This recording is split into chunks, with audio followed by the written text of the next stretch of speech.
Hello everyone. Before we start today's video, if you could all do me a solid and lightly tap the like button, perhaps share the video about and leave a comment. If you are not subscribed, subscribe as well. It would greatly help this channel. Thank you very much.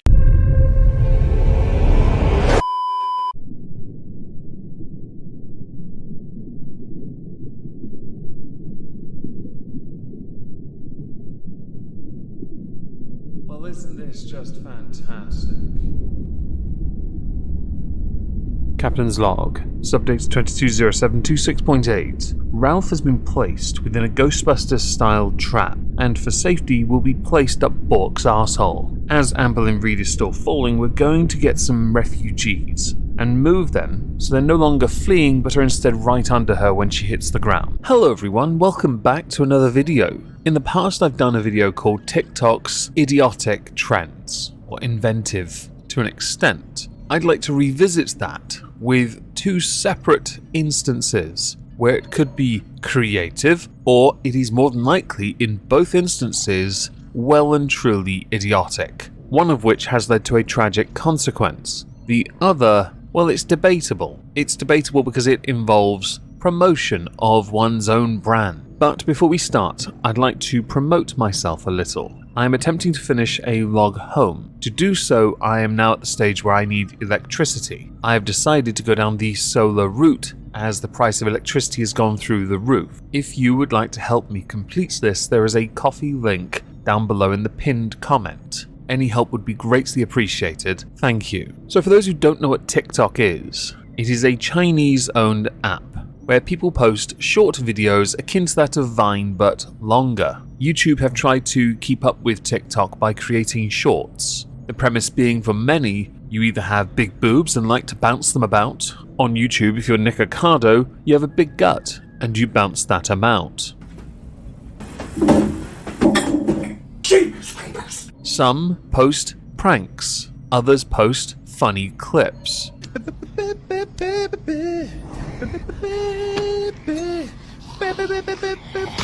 Tequila! Oh, dude, Brandon ain't got no fucking toilet paper in his house, dude. Oh, I gotta dude. Move, bitch! Oh, bitch! No, dude, I gotta fucking shit, dude. Oh my god! No, I gotta poop! I gotta do this fucking run! Just trying to swim, don't kill.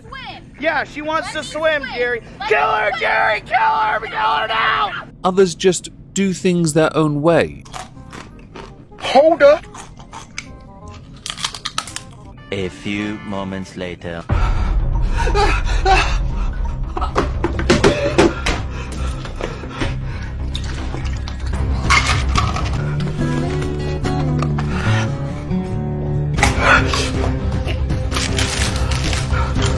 I used to do poetry on TikTok because I thought the site was a load of crap and thought, why don't I just do really crappy, cringy poetry? By all means, go find me in the link tree in the description and check it all out. It is a way for some to be creative, and you can in fact be monetized over there if you have enough followers and you have enough views. It's not impossible. You don't make much money though because it is a shorter video, but it is a platform nonetheless that has courted controversy over the years, not only for how users use the platform, the watering down of words, how they cancel each other, and the fact that if you're banned, just make another account, you're fine. You'll find that on that platform, you're not going to get yeeted anywhere near as quickly because words like nonce mean nothing there. Many words don't carry much in the way of meaning because they've been used to high heaven over there, so that they are worth nothing. The app has been regarded as cancerous. That applies to all apps when you really think about it.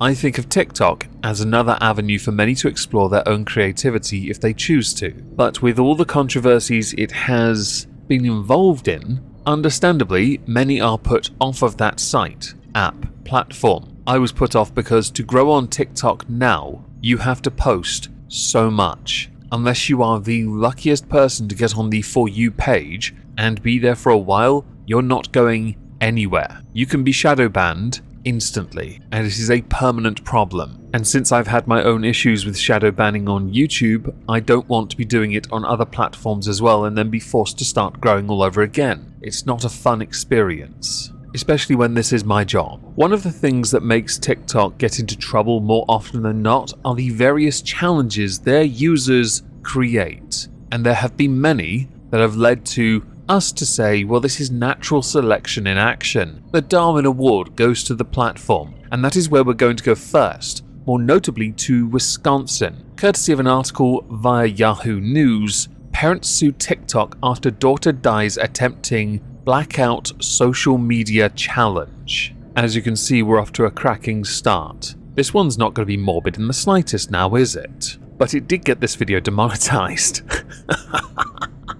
Consider this next part a trigger warning as it involves two people. Ariana Jaylene Arroyo, who passed away on the 26th of February 2021, and Leilani Walton, who passed away on the 15th of July 2021, both via asphyxiation. The parents have come together with the Social Media Victims Law Center to file the lawsuit against TikTok on behalf of their daughters, with one mother saying this is not easy, to wake up every day and know that your girl is never coming back. You're never going to hear her voice, you're never going to see her smile or hear her say, I love you. According to the lawsuit filed by Social Media Victims Law Center, multiple children from different states and countries died last year while trying the Blackout Challenge. The challenge is to choke themselves until they pass out. The lawsuit specifically claims that all times relevant, TikTok's algorithm was designed to promote TikTok challenges to young users to increase their engagement and maximize TikTok's profits, further claiming that the company was aware that some of the challenges being promoted to young people could be deadly, but that it did not act to correct the problem. According to the CDC, different versions of the challenge, sometimes referred to as the choking game, have existed over years,